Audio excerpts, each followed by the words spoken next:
All right. So fantastically, we're going to start taking. Sorry, I've not been recording. I just remembered. uh, so it's going to be super fantastic today. That we're going to learn a lot of things about um, uh, the stages of revolution, right? Uh, so far we are in the fifth revolution uh, in the history of the universe. All right. The first four stage is number one, the Stone Age. Right. We all know what happened in the Stone Age. All right. We read it from history or biology or most of these from our academic education. All right. From Stone Age, uh, we went into agricultural age. It reminds me of the Stone Age. We used to call one of my classmates early man. Early man was a wanderer and a fruit gatherer. All right. Then when we moved from Stone Age, when man was very wild, all right, man does not know right from left. Man was just surviving like a poor man. All right. Now we moved into agricultural age. All right. Now in the agricultural age, manpower, man energy was the rule of the game. If you have enough muscles, if you have enough apuche, all right, and you can farm how many hectares of land, all right, you are the richest in the community. And everybody wants to be your friend, all right? So in the agricultural age, what actually stood out for most people is manpower, all right? And from agricultural age, we moved into industrial age, all right? Now, industrial age, that is the age when school system was introduced, all right? So, what they call this now, people knew how to crossbreed. Maybe Adiola will help you in this one. How to crossbreed a lot of plants to produce another thing, even in the agricultural age before the advent of the school. All right. People know how to do crop rotation. All right. They learned all these things experientially. All right. Before even the revolution of the industries came. All right. Now, industrial age, I did told us that that was when the school system was introduced. It was called the mandatory public school. It was the first school ever to be introduced in the world. All right.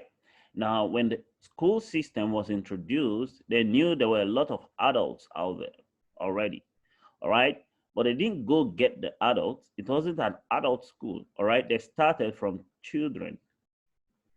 All right. It started from the age that was still cultivable. All right. So that they can cultivate and structure their mind in a certain way that when they grow up, they will never depart from it. All right. And that's why this scripture that said, train up a child the way that child should go, so that when that child is old, he will never depart from it. And that's the same reason why, if you are a Muslim today, all right, and I said leave Islam today and become a Christian, you will never agree to it, probably because you were born in an Islamic home.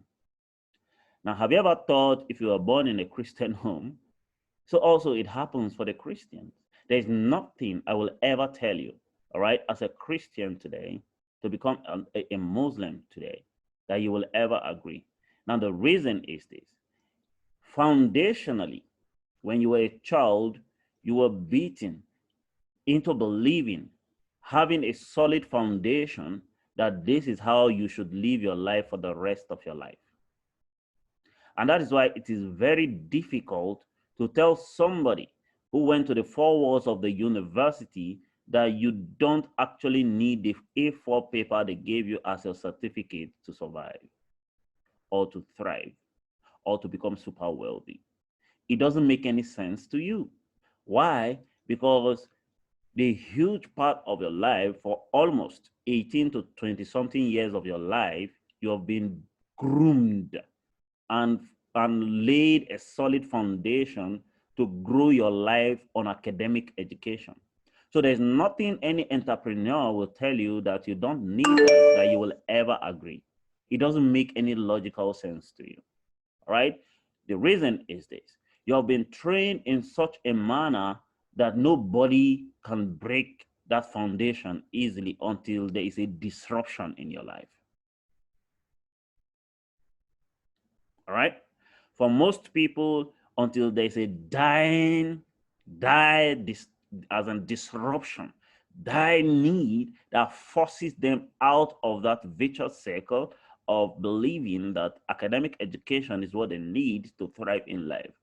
Until that situation comes in their life, they will never have a turnaround. And for most people, they wind up at the age of 65 and 70 regretting all their life that they would have lived, but they didn't because they went to school. All right? The reason is this. The school system was never designed to make you wealthy. Forget all the paparazzi, I'm educated, I have masters, I have PhD. When my mentor told me the word PhD means poor, helpless, and desperate, that's what they are. I've been to a lot of senators' office. I see PhD holders coming to lobby for senators who probably does not have even first degree to help them. So what's the essence of having a PhD? When my PhD holder, associate professor in the university, tried to victimize me, and I told him to his face, you see, when I was doing my undergraduate, you were driving this old rickety car, all right? I came back here as a postgraduate student. You're still driving the same car, and I'm driving a brand new car. So what makes you think what you know is what I need to survive?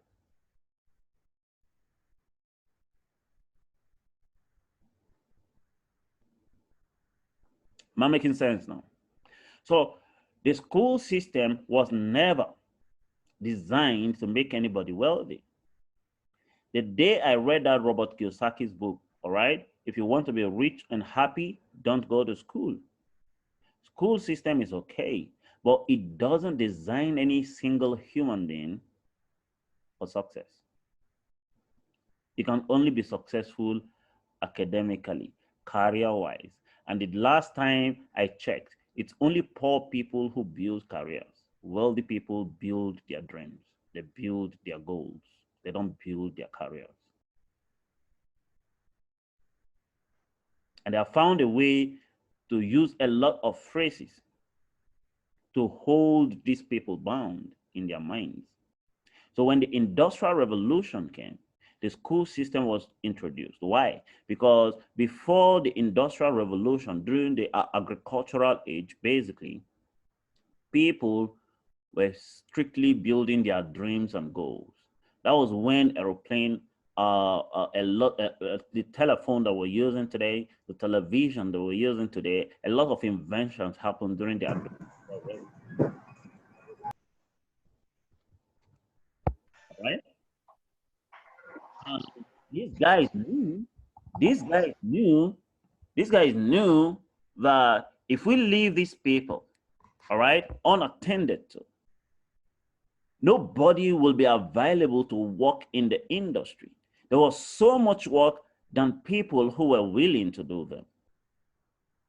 So the best invention, the best investment they would love to make is in children, all right? And that is why they introduce, if they tell you to do a thing and you don't do it, they flog you for it. So to avoid the pain of being flogged, basically, you will love to do it.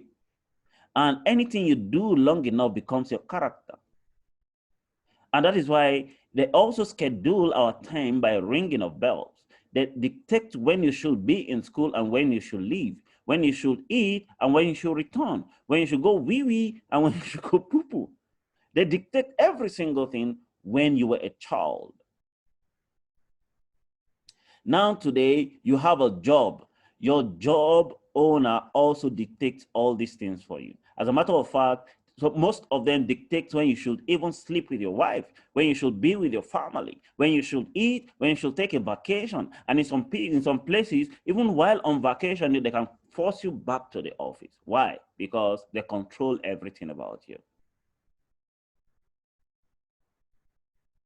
So you're never free. You're never really, really, really free. And the only first time you get to be free is when you sack your boss, or when you retire, or when you're fired. But in most cases, when you're fired, you tend to think that you're the one that is bad. That's why they fired you.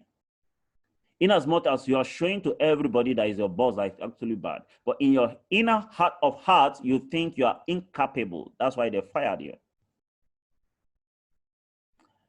The error started when you refused to build your dreams, when you refused to develop your goals, and you decided to build a career.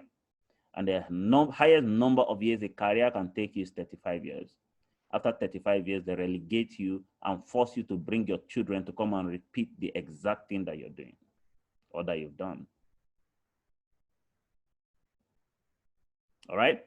So during the Industrial Revolution, the school system was introduced, all right, to permanently and perpetually cage every single one of us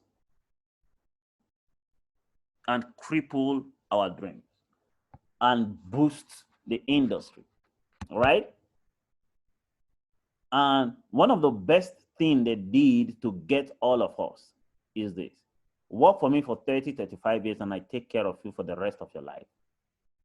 And Robert Kiyosaki said something: the moment you accept paycheck, you accept salary, your brain goes dead. You no longer think outside the box anymore. If you ever, for any chance, have any reason to think outside the box, it's for your job to prosper. It's for your career, not longer your dreams. So your job takes the better part of you. And when you're done, or when they are done with you, they relegate you. And after the industrial age, all right, let me not dwell too much on that. If anything calls for it again, I'll talk about it again. But industrial age, a lot of people are still living in it till today. Till today. All right? Let me not go there. Right? A lot of things are rushing through my brain, man.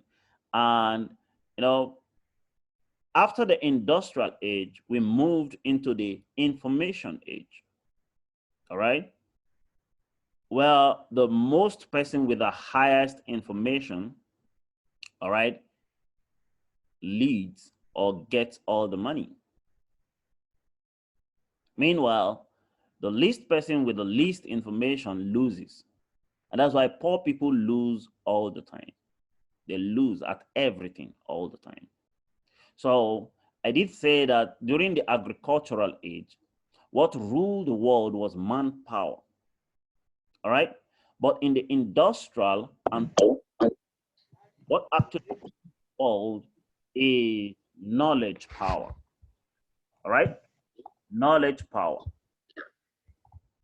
And what really happens during this age basically is, you see, if any human being ever have the chance of knowing more than you, that person has all the capacity, all the legal rights to have more than you.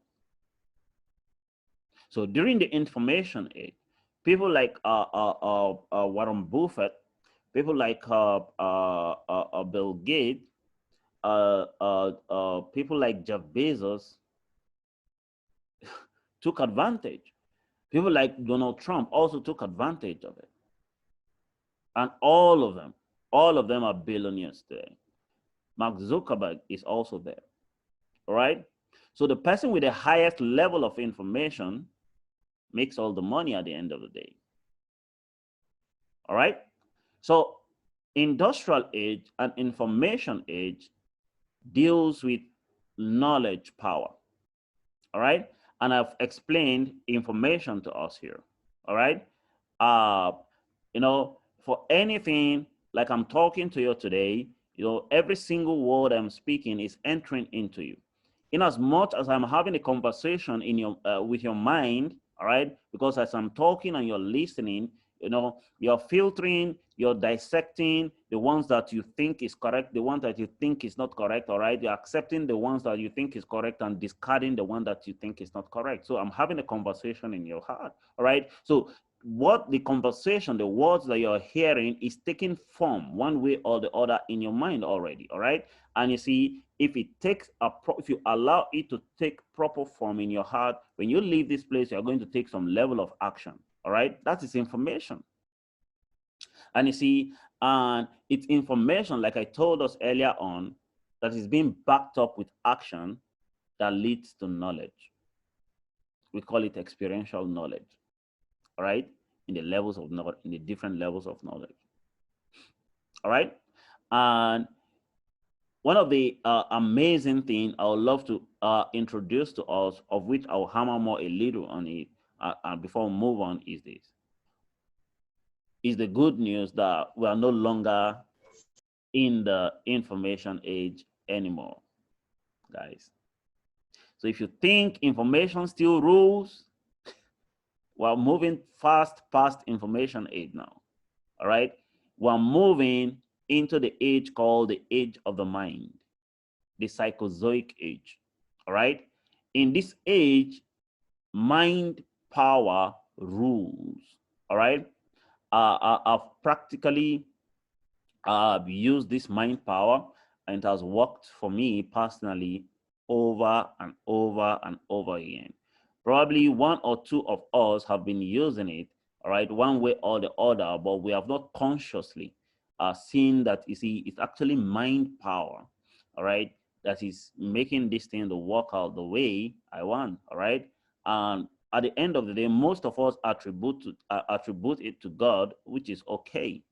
But you see, God gave you the mind you have, probably, all right, so that He can rest for a lot of things that you're asking of Him, or anybody is asking of Him, all right? So the mind you have has the capacity of God, all right? So when I'm going to teach probably evolution, you will understand how powerful the capacity of the kind of mind you have. It's just that most people use their mind against themselves. And that's because the school system taught you to do that. So that by the time you use your mind to destroy yourself, the only hope you will have is on your certificate, so that you can go back to the industry and work as a slave. All right? So in the Psychozoic age, entrepreneurs who embrace this mind power, basically, or the power of the mind, are the ones that are going to rule. And like I told you in the beginning of this session, of this series, basically, you see, I quoted Benjamin Graham. In times of change, all right, there's one thing for you to even identify, that the world is changing. You see, the world is changing faster and swifter than you think you know it, all right? But people are not changing. People are still stuck with the old ways of doing things, all right? Now, people are already researching, and they are coming up with how to start using people's brain as a storage device, because most people don't use their brain. They just follow everything they see that seems applicable to their eyes, or appealing to their eyes, rather. All right? People don't use their brain. So your brain has the capacity of storing over 35,000 trillion data. Yes, like a USB, like a flash drive or a hard drive. So what they're doing is that people are going to stop storing data in the cloud, and they can store data in your brain. Can you imagine that? And they'll pay you for it. They'll pay you $200 every month for it. So the only side effect is that once in a while you can just feel maybe a slight headache or something. or you're carrying an information that can damage the universe of which you yourself don't even have access to. That is what happens when you refuse to use your mind. All right? So entrepreneurs is from a French word which means opportunity seeker. People who are always looking out for opportunities to develop their dreams, all right, and to develop their goals. And in this psychozoic age, it is either you fit in or you stand out. All right? So for me, I will love to stand out. Seriously. I will love to really, really, really stand out. Because fitting in is like following the bandwagon. All right? Let the thinkers think, all right, and come and answer to us. I would love to be among the people standing up. I see you can never stand out thinking like the way your lecturers taught you to think. So most of us actually are thinking as if it's our original thoughts. But for every single teacher we've ever had in life, all right, that's their minds we're carrying, not our own. So until you have an original thought on your own, life will never respond to you the way you want it. Until that happens, basically. All right? And I did talk to us about the 3 levels of education yesterday. We talked about what they call it. Remind me now. Academic education, right? Professional education and financial or wealth education. All right. And you see, the word education. All right. The word education means is hewn from the word edus, all right, E-D-U-S, all right, in a plural form now, which means to develop. All right, if you check the etymology, the origin of the word education is hewn from the word edu or edus, which means, all right, or a Jews array rather. I think there's a array, all right, which makes it more of a compound word. Edus is the shortest form. Edus array is the compound word, which means to develop, to build up. All right. So it's not as if you are daft. Every human being is born with huge potentials that is embedded, unattended to in them. Every single human being. But you see, we are not always aware that this capacity is resident in us. And that is why we need development. And that is why we need education. And the meaning of a deuce array, all right, which is develop, is to draw out, not to put in, but to draw out. But most of the schools we went to, what did they do to us? They put in, not draw out. Morning, Mrs. Soji. Okay, I went there. What's up? Oh, yes.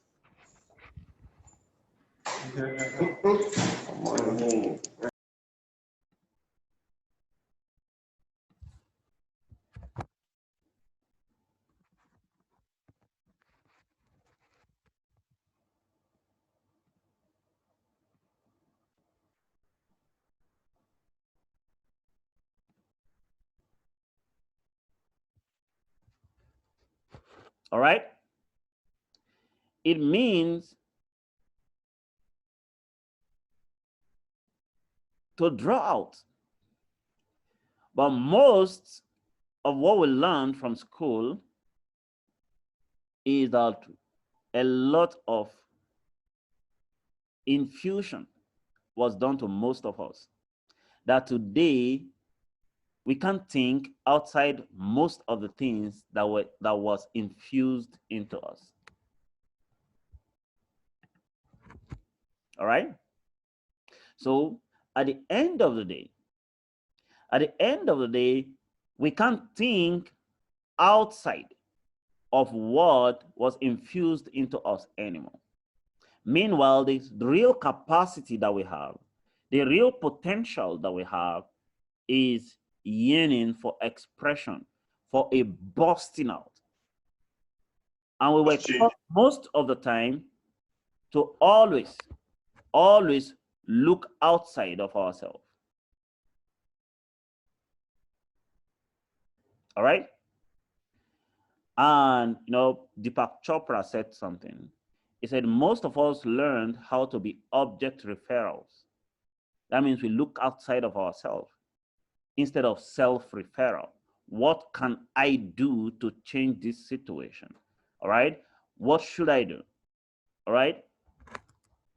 Oh, okay. Milka is asking, how do you spell Edusare? E-D-U-S-A-R-E.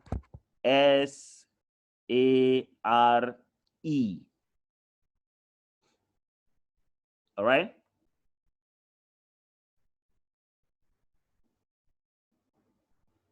And you see, like I told us of the law of cause and effect yesterday, if you want to be wealthy, both poverty and wealth, all right, are all offspring of a specific cause.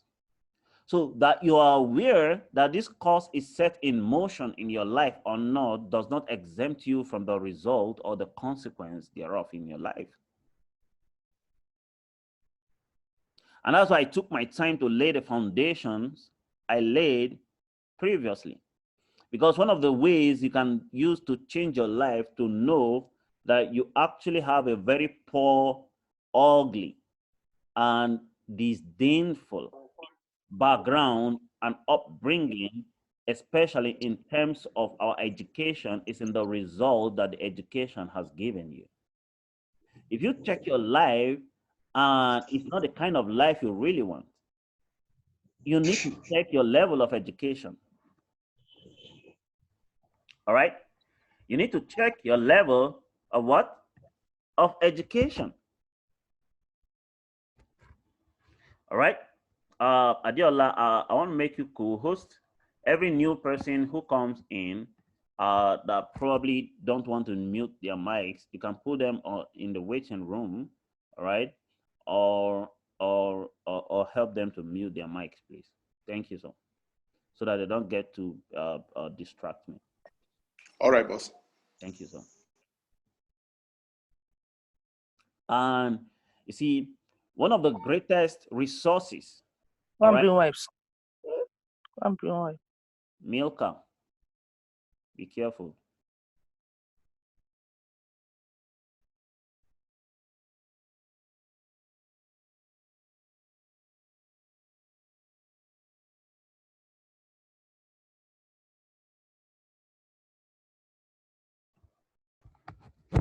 One of the greatest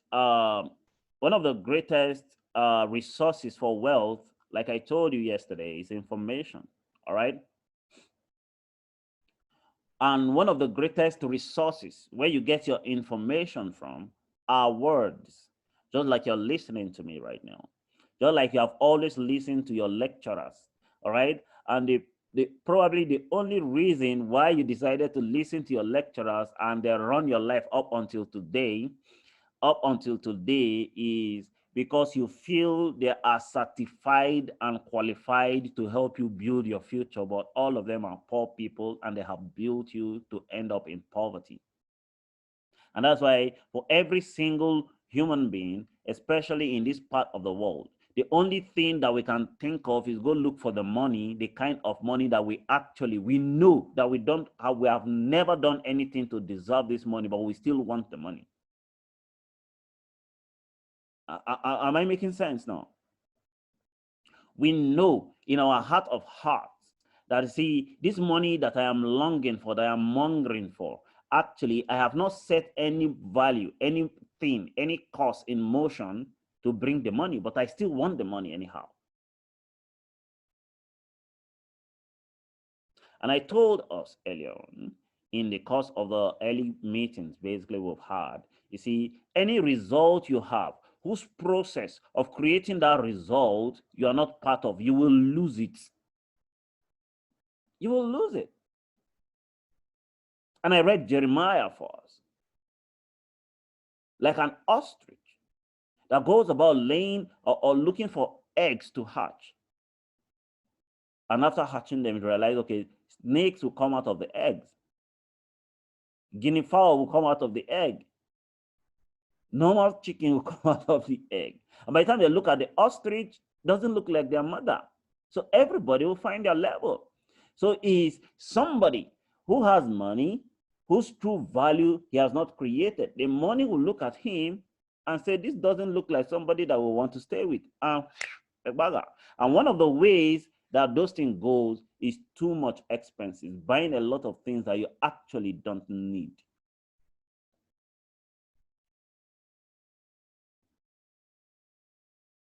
My phone is old. I need to change it to a new phone. But that phone, the last time I checked, does not have any issue. It's one of those things that makes you poor. And new phones will still keep coming out. New phones never stop coming out. All right? But we hear that the phone producers, especially Apple, is the first company on earth to hit $1 trillion.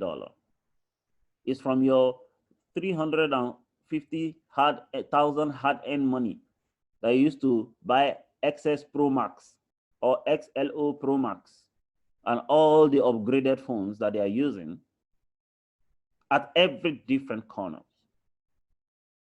So why should you get rid of your old phone just to get the latest one?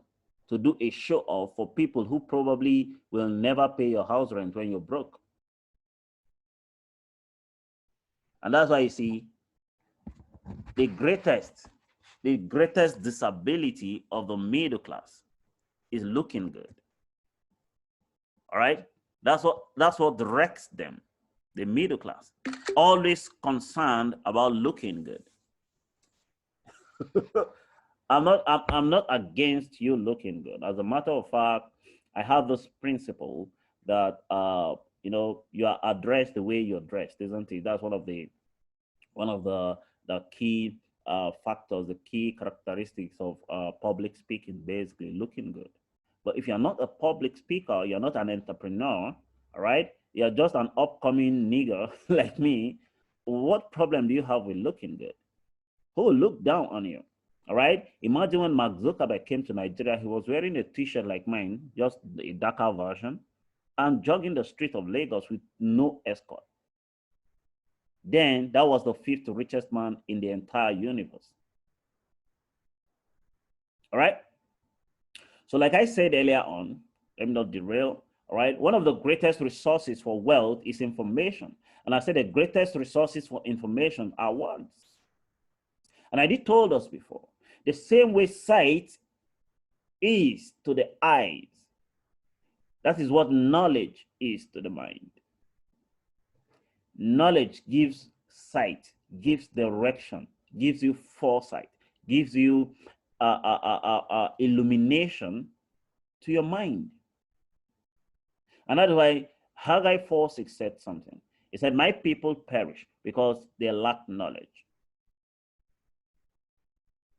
And you see, the same scripture, the same Bible said, when people lack vision, they cast off restraint, right?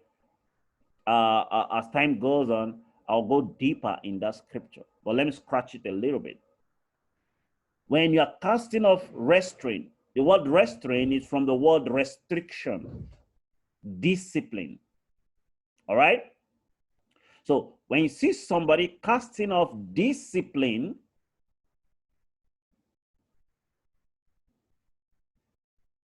you mean there is no vision. And the scripture says, where there is no vision, that is where people abhors discipline. That is cast off restraint. All right? And discipline will force you to cut out a lot of things. Things like too much television, things like too much social media, things like idle gist, hanging out for nothing's sake. All right? Hanging out with useless people whom you think are friends, but they are actually useless to your journey of wealth creation. So you find it very easy to be on social media, to watch television. All right, I'm going to talk about television, the pictures it paints in your mind that refuse to have your own pictures in your mind. Because you see, one of the ways you can create serious wealth is in your imagination. And your imagination paints pictures. So by the time you watch television or film, basically, it deprives you of the capacity of your mind to create its own pictures. What you will always be seeing is the picture you have always seen on the television. So where there is no vision, where there is no mind power, where there is no psychozoic age happening in your life, you cast off restraint easily. So you go with what your social media tells you. You go with what your broke friends also tell you. You go and they beat you back into the cow pasture. So when you cast off restraint, when you abhor discipline because it's painful, it's not easy dropping your phone when you should be looking at fine things on Instagram. All right? But that's what leads eventually to the struggles that we're struggling with wealth creation today. I'm not saying that there are no people probably trying to earn money on the social media. But if you are not there trying to create traffic so that you can earn money from it, then you don't have any business being there. So it's either you're earning money from people, all right, or people are earning money from what you're doing. So one of the ways you can control it is harness it in such a way that it pays you, not take from you. Either your time, your energy, your focus, your imagination, or your money.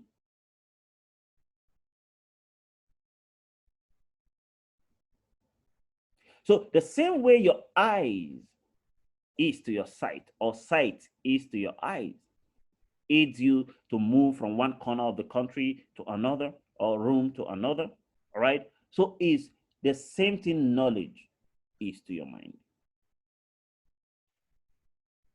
And I did told us earlier on, knowledge is an information which is being processed through action. So if I give you any information which is not processed yet by you taking step, all right, making the action, you're not knowledgeable in that particular thing. So your edge in life, all right, how ahead you are before everybody in life is dependent, all right, on what you know.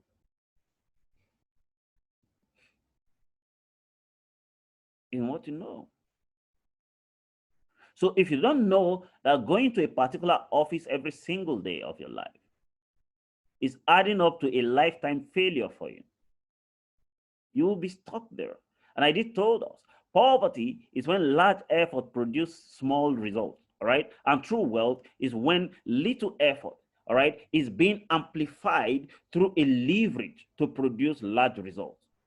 That's what we call passive income, residual income. That's what you need. But so long as you're stuck in a cubicle or a room called an office, You wouldn't know the damage you're doing to yourself today. I'm not saying all those things are bad. The idea of getting a job is for you to learn the discipline that set up that company or office in the first place. But if what you're the reason why you're there is for the money, you have lost everything. You have lost it all. So if the reason why you're there is not to learn the discipline, all right, that makes that particular office successful so that you can go set up your own, you have lost it. And that is why your salary is not for you to eat. It's not. It's a seed.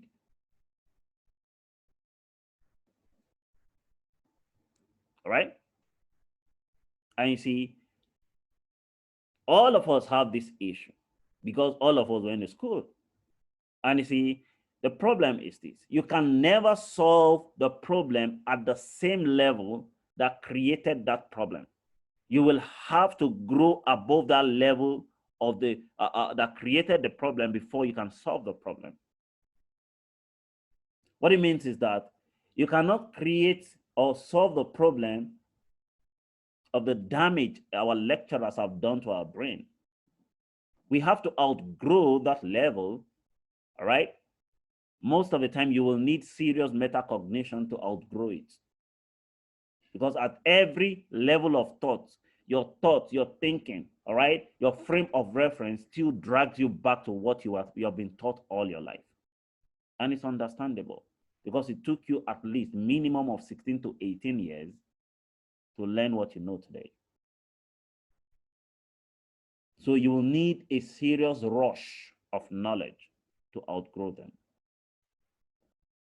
And you see, the desire to outgrow them and live bountifully in the Psychozoic age is the starting point of this great accomplishment.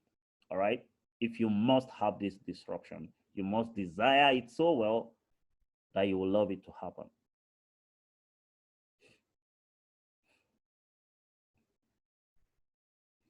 All right? So 6 things you will want to do before I wind down today. 6 things you will want to do. Being a multi-millionaire. All right? You can be a multi-millionaire between now and the next 12 months. How many of us will love it?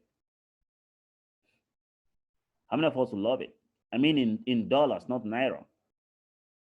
I know probably some people will never agree to it because it's not in their frame of reference, but how many of us truly want it? Forget about how it is done yet. The how is not your problem. Do you want it?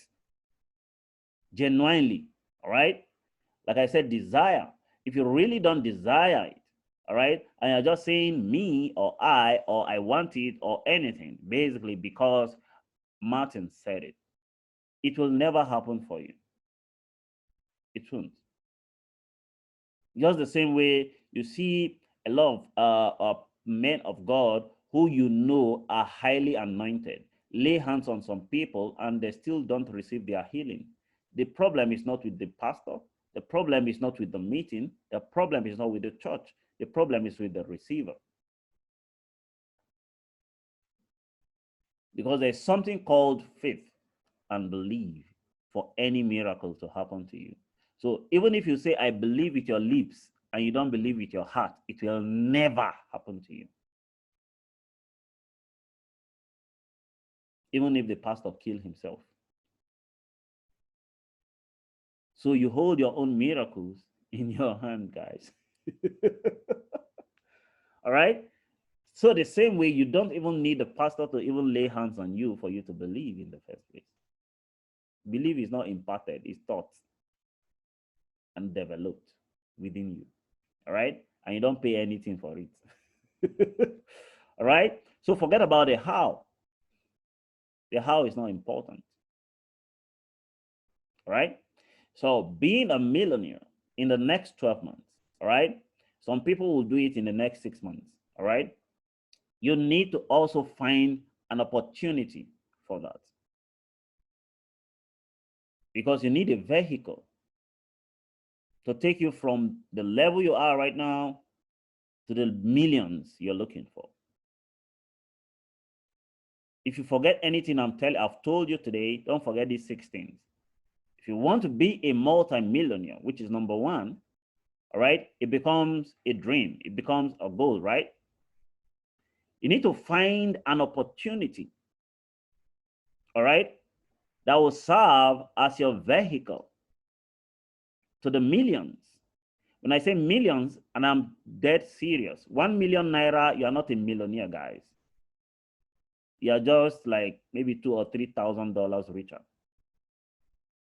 So you will need about 500 million naira worth of $1 million to become a millionaire. And you need like $3, $5, $10 million to be a multi-millionaire. All right, guys. So number 3, you need to create a system around it, all right, for duplication, right? When you find an opportunity, you need to create a system around that particular opportunity so that duplication can happen. If not, you just employed yourself. You'll revert back to the employees quadrant. All right. And one of the things you wouldn't want to do, all right, is earning linear income in a residual system.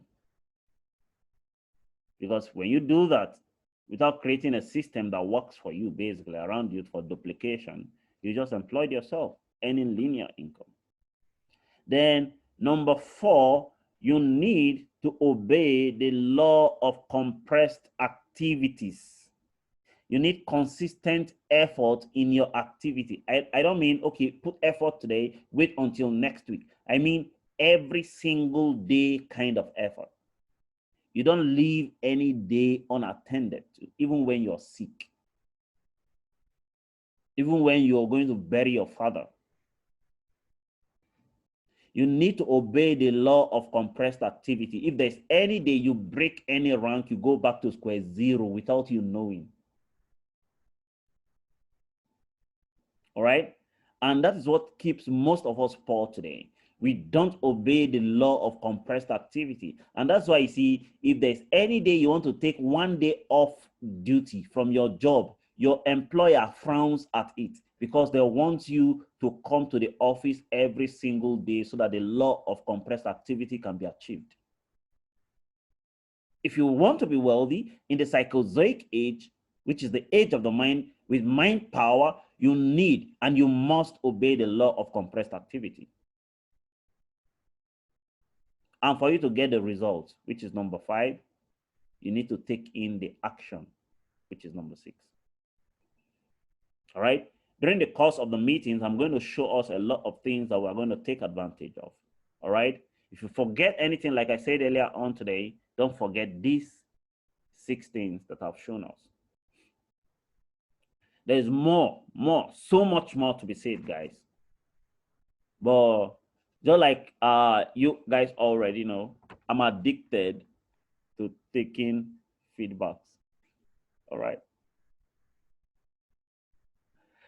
So who will be the first to shoot today? What really stood out for you today? We have a class rep already.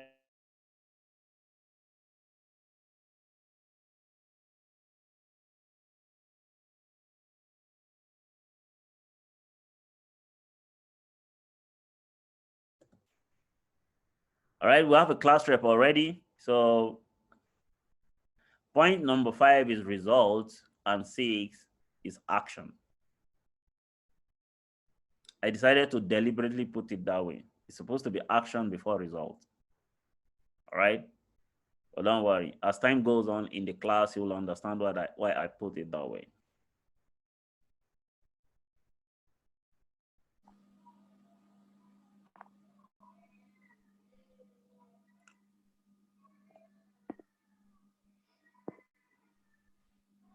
All right. Yeah, good morning. First to shoot. Okay, you're class rep. Yes. Thank you very much, boss. It's really an amazing session. All right. Really appreciate this privilege. All right. Someone who has been part of the session before sent me a message. I was like, man, these meetings are are actually outstanding. They're not like the regular meetings you get to attend out there. So on behalf of everybody that have been attending since day one, really want to appreciate you for your time and wealth of knowledge that you have been giving to us for free, because I know how much you've paid and how far you've gone to acquiring all these things and applying them and producing the results that you have in your life today, right? I know they don't come cheap. So as the class rep for this class today,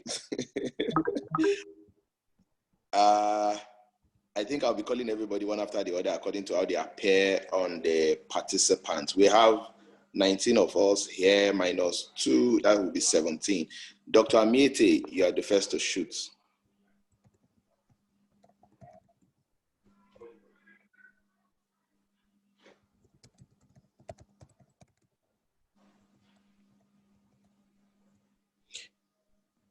You can unmute yourself. Okay, if Amiete is not available, Anani, can you fire on?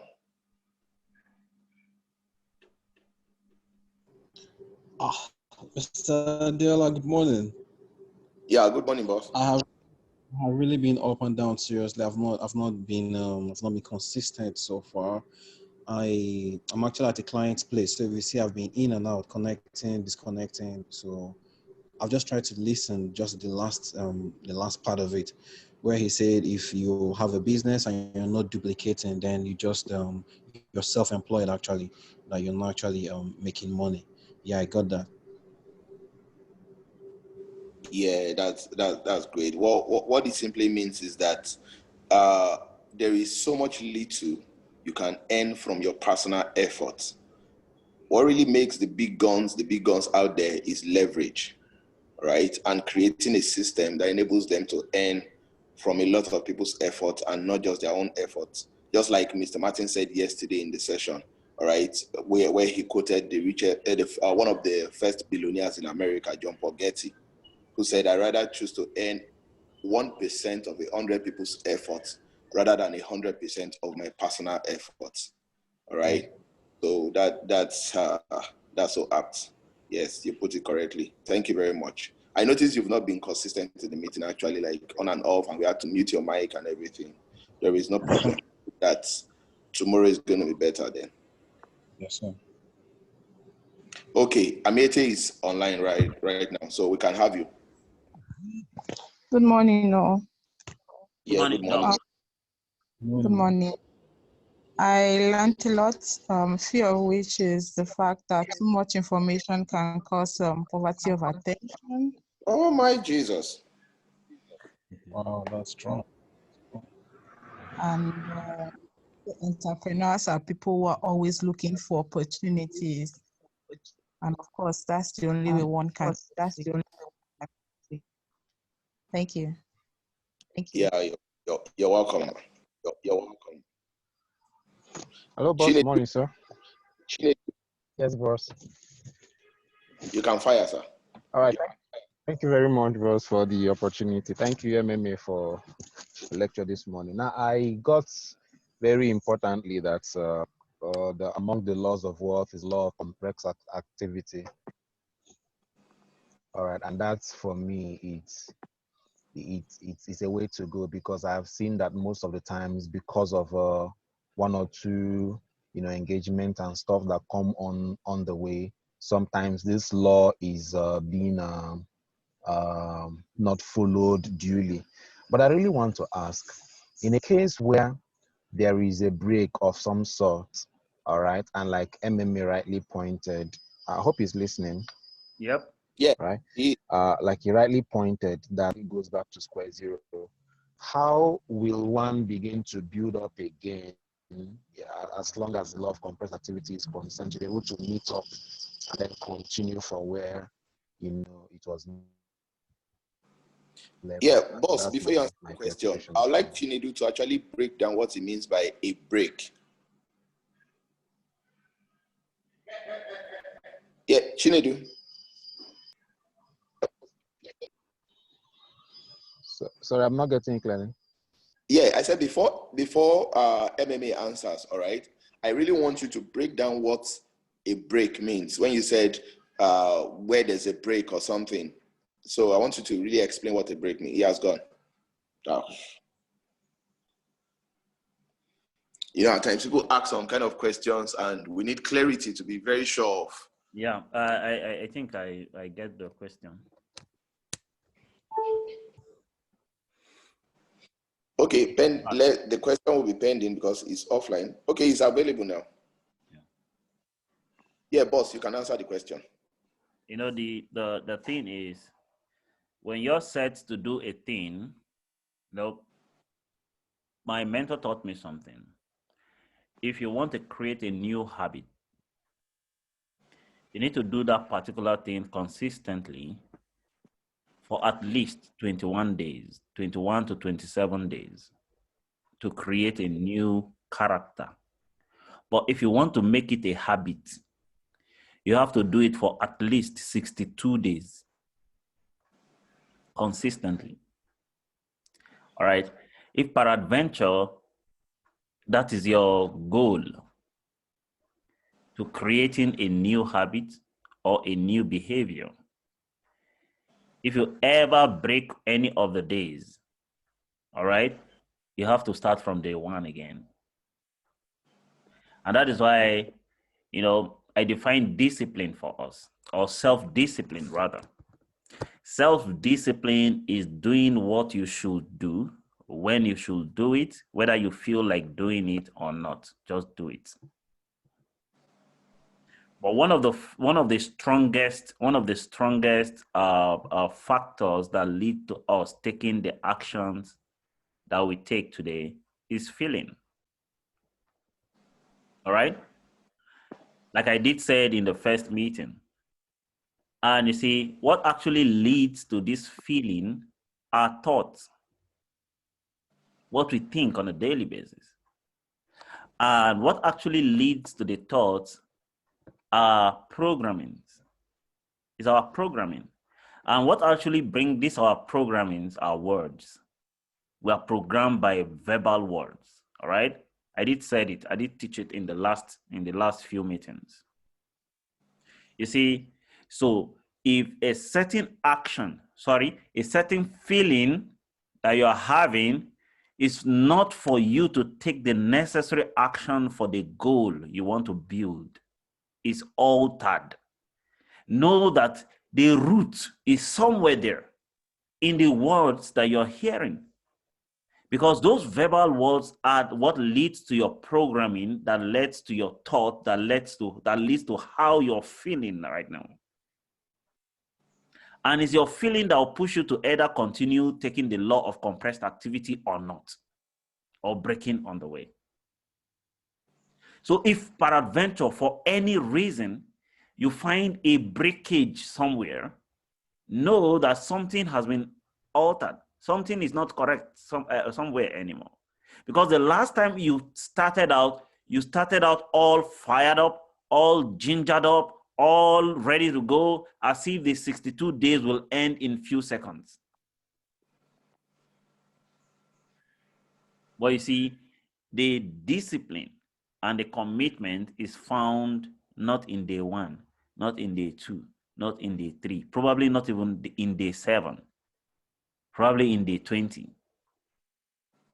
So if you don't constantly and consciously, all right, create an environment where you are hearing the right words that leads to your programming, to constantly, all right, give you the right thoughts that leads to you having the right feeling to take the necessary action that completes that same discipline for you, you miss it in the law of compressed activity. And just like the law of the universe, if you miss it, you miss everything. You have to start again. There's nothing like, okay, since I missed yesterday, I'll add another one in the end. No. You don't do that. All right? Okay, thank you. I don't think Chinedu is already online anymore, but it's not online. But I really want to, okay, Clifford just dropped his own review. He said he's in the office and he said one thing that stood out for me is that in times of change, the learned will be beautifully dressed for a world that doesn't exist, while the learners will inherit the head. Okay, inherit what? The earth.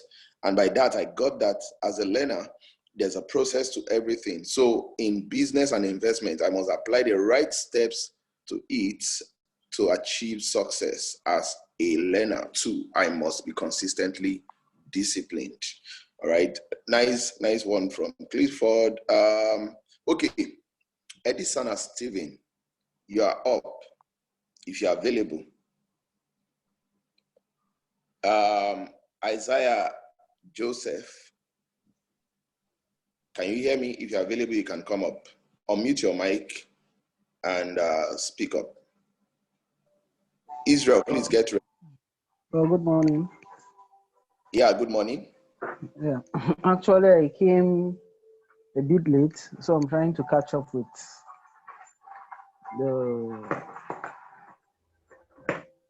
the stream as the lines of what they're actually doing. So I don't really have anything Okay, to say. how many minutes ago, please, did you join? Well, about 30 minutes ago, but I was not consistent. All right. Yes. All right, thank you very much.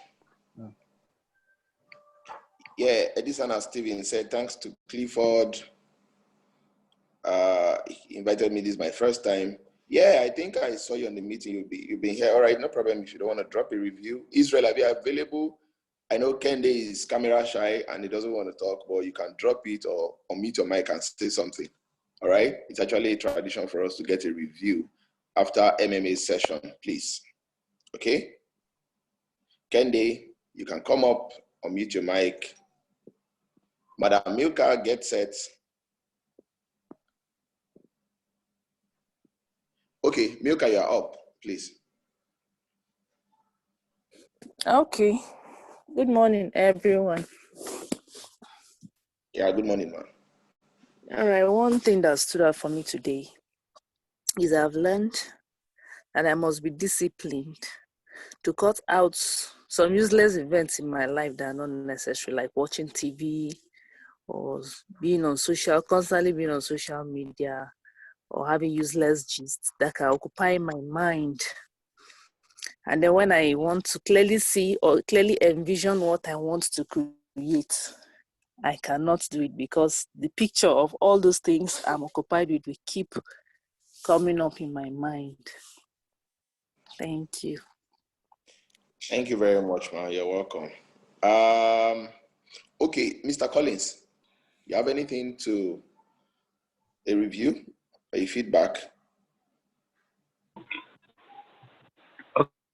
Okay, thank you very much. It has been a quite an awesome class so far. Let me start from what our coach just explained, the question somebody asked. So, like me as an example, when we started this class, first of all, I missed. Then I tried putting a little effort. Then I see myself coming in late. Then as the whole thing is progressing, I think I see myself coming early, which is every day I try to put an effort to be better. And hopefully if I don't break a day, I will not go back to square one, maybe missing the class again. So I think that's of trying to create a habit or develop a behavior is an act of just, taking it as a responsibility to do that. Taking it upon yourself is nobody's responsibility. Nobody will come from anywhere to make you achieve what you want to achieve or change a character or reprogram yourself to have one kind of behavior or the other. So secondly, what I'm going to really take away from today's class is when our coach made mention of build your dream and develop your goal. don't build your career, something like that. So, and the thing hits me that, as in, there's almost like 70% of young people in Africa or in Nigeria, to be precise, they are so, we are so conscious of, let me build my career, let me go to school, let me do this program, let me keep build my CV and all of that, forgetting that there's something, that, and in the process, they all have dreams, they all have goals, but they don't do anything. We don't intend to do anything to build those dreams or develop those goals. And that's what separates those who are succeeding, even when they've never been in school, and those that they have the PhD and all of that, and they are still where they are today. So that really, really struck me. Wow, that is something that a lot of you have to be aware of, so that they can shift their mind from, building their careers and their CVs, acquiring this certificate, the other certificate, and the other, and still at the end of the day, we are still in cycle. We are still maybe going to work for somebody who has never been in school. So I now see that if I in person can shift my mind from developing or building my dream and developing my goals, as it's gonna make me stand out from general issues every average Nigerian or every average African is suffering from. Thank you. Oh, thank you, Mr. Collins. Yeah, that was really explicit, all right, and comprehensive at the same time. I think while Ron's MDs, this Ron's MDs, okay. Ron's MD is getting set. Shay will also get set. Yunus Abdul Karim get set. Let me quickly take the reviews by, Israel. Israel said, I came in a bit late and then I'm in the office and not really available for me. The key thing that stood out is the law of compressed activity. I think it's very important in everything we do in life. I also completely agree with the change of mindset that is required to achieve success. Another key phrase that stood out for me is the fact that your salary is a seed and not to be eaten. That is very key. Thanks to Dr. Inamdi for inviting me. Boss, do you have anything to say to that? Yeah, it's okay. It's fantastic. I actually already read it, and it's really great. You see, what salary does to most of us is that it shuts down our creative capacity to actually think for ourselves. All right. So we get caught up with this delusion that we must and we should keep constantly satisfy our employer, all right, so that the salary can keep coming. And you see, your salary is linear in nature, all right? It comes every once in a month. But our bills, our responsibilities comes residually. They comes every single day. So you see, if you must take care of residual bills, you must create a residual income source. And that makes salary obsolete. That makes salary useless, all right? Because you will have to pause every responsibility until you're paid, all right? That way, there's no way you can keep your salary as seed anymore. You will always continue the virtuous circle of always receiving your salary and paying bills, receiving your salary and paying bills, and even budgeting for future bills.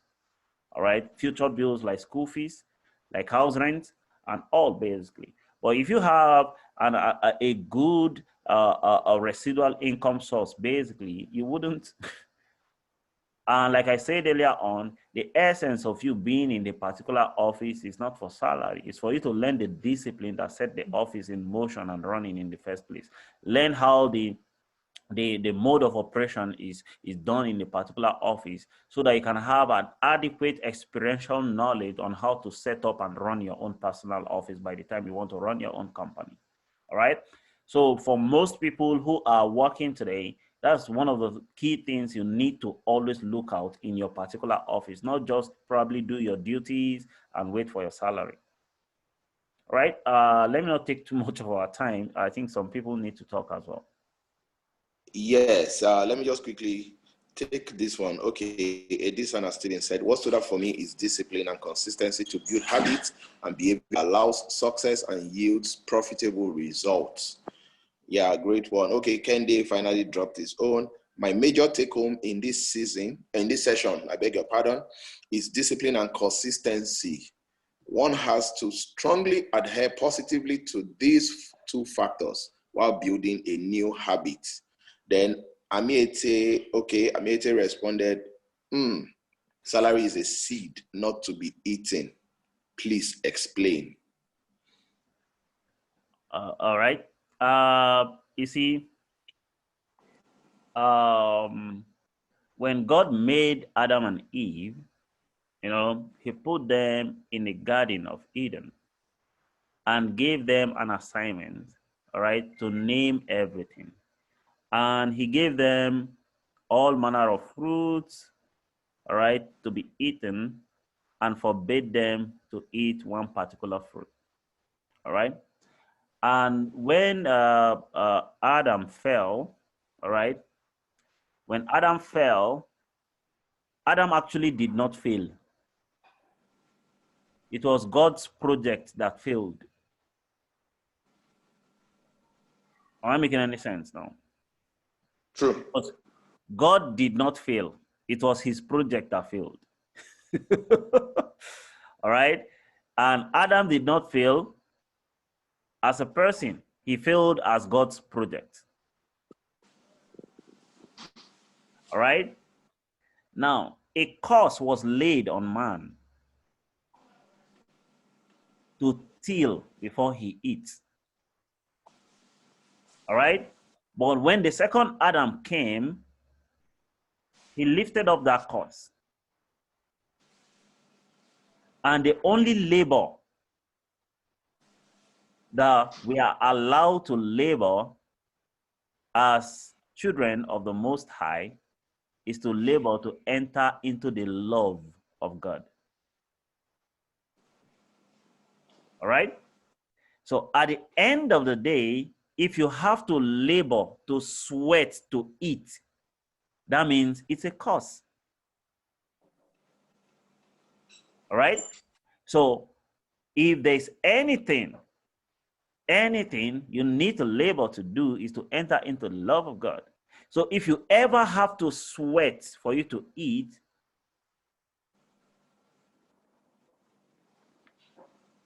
it becomes a curse. And the scripture did say, I told us, when you read the scripture, don't read it as a spiritual book. Use it as a manual for your life. That's true, sir. And the scripture also did say, when you labor and you labor to give also. That's why I called our salary seed, because you're laboring, you're sweating to give. So I'm not saying when you get it, go and give to the poor. You will be committing another financial iniquity if you do that. Why? Because it is a financial sin to give results to somebody who did not partake in the process that led to that result. You're like me giving you your certificate to become a medical doctor. Meanwhile, you did not go to any medical school. What I just did is to arm you with AK-47 to go and kill innocent people. All right? So if you ever have to sweat for any money, put it in a business or investment. Let the money, let the seed be the one to suffer for your pleasure. Not your sweat suffering for pleasure.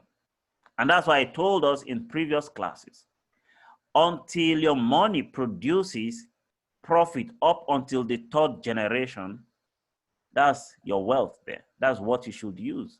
So if you can't delay any wahala, parapo meeting, or giving out your money for anything, basically, and you eat your money at the seed level, that's the poverty you are trying to pray against, or you are praying against, or you are fighting. Because you will always have to go out and hustle and bring and eat, hustle, bring and eat. And if I add 30, 35, 40 years to your age right now, the jumping around that you are doing currently, you will never be able to do it then. That's true. So by the time I dive deeper into business and investment, you will understand perfectly what your salary should be doing for you. It's a seed you need to send on an errand. When the recompense comes, send both the seed back and the recompense on an errand to bring the first level of profit. So until you learn the disciplines, all right, and the precepts on how wealth is created, you will always, always be poor and looking for money. It is either you are poor and looking for money, or you are striving for a position where you can steal money.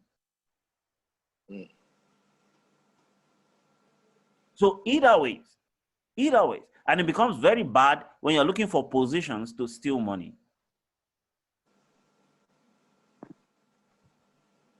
And that's what the scripture said is ill-gotten wealth.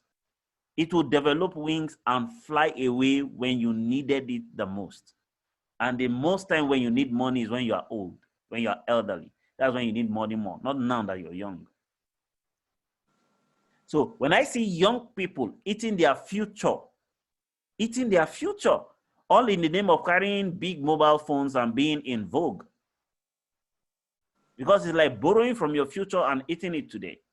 By the time you land in the future, you realize that you have squandered everything. When you see a poor man and a wealthy man, both of them earn money. But a rich man will delay instant gratification and use the money to build his future so that when he arrives there a billionaire. But a poor man will always squander and spend himself back to poverty. 1 naira enters his hand, he's looking for the latest thing to buy.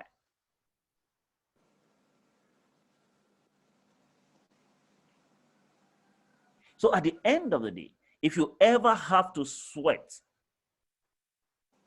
go to work, do the times to earn your money, that money is not for you to eat. That is your seed. That is the seed you need to take to the farm, not the one you're taking to the church. I'm sorry, I have to say this, all right? But that's true. I understand the fact that even the church, the mosque need money to run. I was in Singapore and I was in Joseph Prince Church, and he said something. He said, if you don't understand how the biblical law of wealth is created, if you don't understand the principles of tithing and offering, please keep your money. It won't take you to, that's not what will stop you from going to heaven. So whether you pay tithe or you don't, you will still go to heaven. He said, until you understand it, don't pay it. If not, you will never get any reward for it. And he said something, any pastor, any man of God who is on salary, all right, anywhere, either by the church or any business that cannot give up his salary for the church members is not called of God. He said, if God calls you, the God that called you should be able to take care of you, not church members' money. I'm sorry I have to say this, but that's just the truth. Right? So I understand perfectly well that our religious buildings or leaders also need money, but not when you are manipulated to give it. True, sir. That's correct. So if you ever have to sweat with your energy for money, gone are the days, it was in the Old Testament that you were constrained to always bring into the temple, no longer in the New Testament. I'm not saying it's obsolete, it only complemented the New Testament. or the New Testament only complemented the Old Testament. So at the end of the day, guys, your salary is not for you to eat. That's why most employees are poor, because they eat their salary even before it comes. And that's because they lack financial education. All right. And I did told us financial education yesterday, wealth education is your capacity, all right, to convert your God-given skills, your God-given talent, your God-given ability into commercial values. All right. Place a premium on that commercial value for those who can afford it. All right. And from the dividends of the money, those who can afford it are paying, create a CSR for it so that it can help those who can't.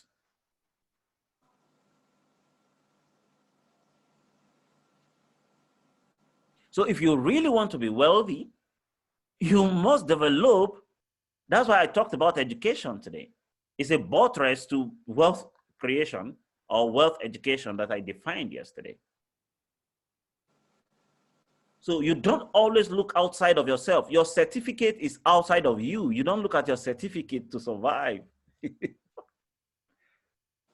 You look at the capacity God has deposited in you. All right. How can I harness this thing? How can I mine this capacity, these natural resources that I have, and create it and develop it into a commercial value and place premium on it, place a price tag on it, so that those who can afford this can pay me for it. Because your capacity, your commercial value is not for everybody. iPhone is not for everybody. Samsung is not for everybody either. If you want a good Samsung, I think the most expensive Samsung right now is about a million naira. $1 million naira, some people would prefer to buy a car with it or even build a house with it. But some people, that's what they use for mobile phone. So it's not for poor people. So your premium value is also not for some class or set of people. The people who can pay for it, once you're well developed, will come for it. So that's why you're placing a premium on.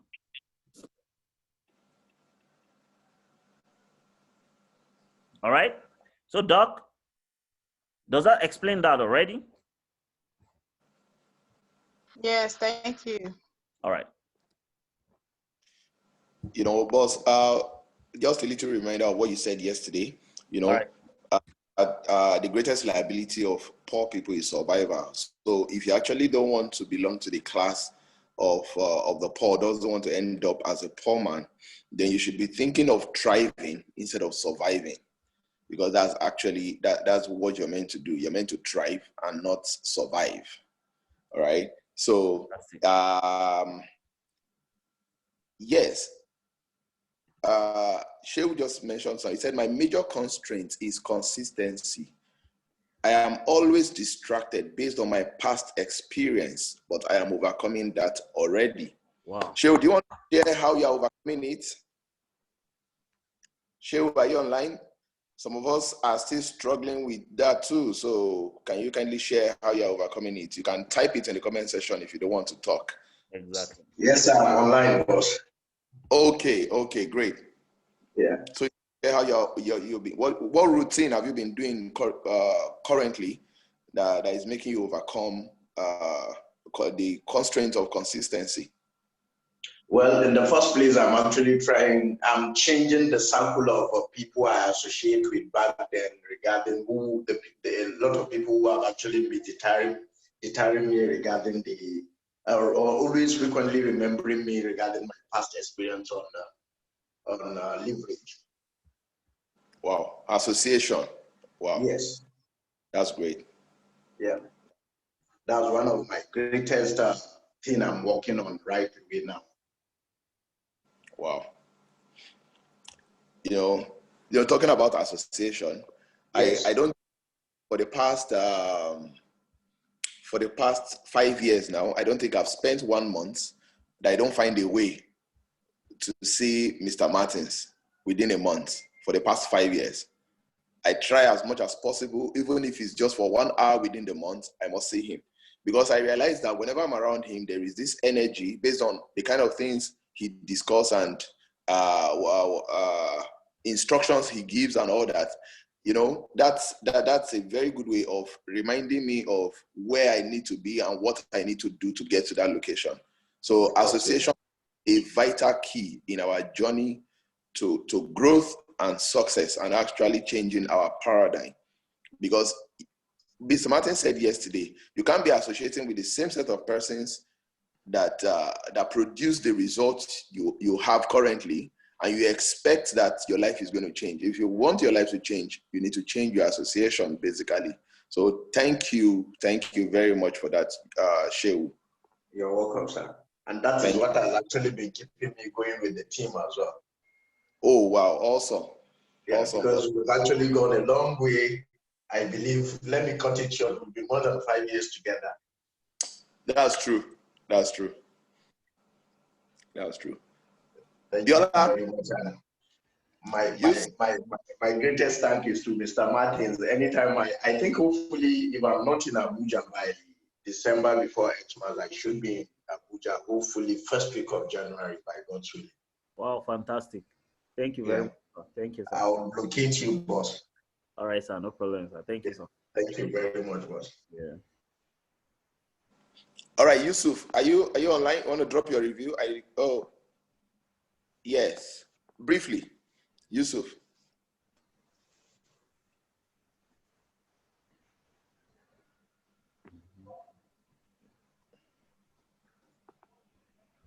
Oh, I think he's having problem with his network. Okay, boss. All right, we're done, Hello. right? Okay. Okay. Okay. It's available. Yeah, I'm available. Okay, briefly. Good morning. Yeah, give us a feedback of what you got from the session. Mr. Martin, thank you for today, and thank you for always being there. My take home for today majorly is all about the mind. The mind is the power. The mind has always been, and from that I got to understand that from the feeling we have, it leads to our thoughts, and from the thoughts, it leads to the programming, and to the programming, it leads to the words. So for the last 6 months or 8 months, I've got to know Mr. Martins and Mr. Diola. I can really say that even though it wasn't easy, and like some of my senior colleagues here have also said, they had to change the past, the association, and the consistency. That is what I've been working on for the last 8 months, and I've really seen changes. So from what I now took home to what I'm taking home today right now, which is about the mind, now leads to the production, because from what we do with the mind, how to bulletproof the mind, not giving too much information, how to create value through our God-given talent, everything, and the consistency, because also I've started my own little effort every day. So the consistency, everything boils down to the production. So just like Mr. Martin says, when we do something and we know, or when there is a slack between our little efforts of everyday activities, when it boils down to something that it doesn't meet up, or the result we get doesn't meet up to what we have done, then we know something is wrong. And it's from there, someone who has been doing something for the last 30 days, or like Mr. Martin said, at least 62 days, you will know that, okay, it was a particular time, or a particular time when something wasn't up to it. So one will know where the issue is coming from and how to navigate it. And so today, majorly, I really appreciate what I really got, because everything comes from the mind, which is the purpose. And from the purpose and mind, it boils down to the production. And whatever result we get in our production, even our mind does not cheat. It will tell us instantly that same, except if we don't want to confirm or affirm, or we are trying to deny it. it will tell us that moment that, okay, the reason or why or what makes this result not to be up to the expectation of what you have done is from this or from there or something. So that is what my take home is today: the mind and the production, what you do, what you think, who you associate with, leads down or always boils down to your production, to the large results. So that's why what Mr. Martin said today again, I really noticed, said wealth is the small efforts produced as to the large results, while poverty is the large effort which is produced to the small results. So whatever we achieve and conceived from our mind being taken down to our process and action boils down to the production. Oh, that's... I really appreciate that take home today. Thank you very much, Yusuf, for that. So, boss, over to you. And this church service can be brought to a close. All right. We actually took more time than I budgeted for, but it's okay. It's still the learning process. You know, the rich people go, they move ahead. The poor people go home. All right. It's always fantastic when we share knowledge. All right, to grow ourselves, basically. All right. And you know, I did say that I'm going to give a special gift to the person who has the highest invitees today, and I put a cap on 5. So, and I did say there's a clause to it, stay to an end, to the end of the meeting. All right. Do we have any winner today? Do we have any? Actually, there's no winner. I would have won. I had 7 online. What? And I had 7 online, and at exactly 10 o'clock, 2 left, and 10:30, another 2 left. So, and they sent me a message. They are in the office. Their attention is needed and all that. So nobody won today's challenge, basically. So who has up to 7 as well? I don't think there's anyone, but Clifford had, I think, pardon? He invited 2. Yes, he invited 2. Yes, 2. Clifford invited 2, and I think, yes, is it 2 or 3? Yeah. Okay, for inviting 7, I'm why are you looking like that? All right, I'm going to give you a reward for it. It's fantastic. Yes, celebrate. Even though it won't be up to what I said yesterday because of they didn't fully stay till the end. All right, I'm still going to give you a reward for it.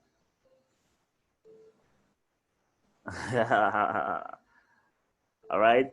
So I'm going to give you some gigs in your data so that tomorrow you can also stay till the end. Oh yes. Oh yes.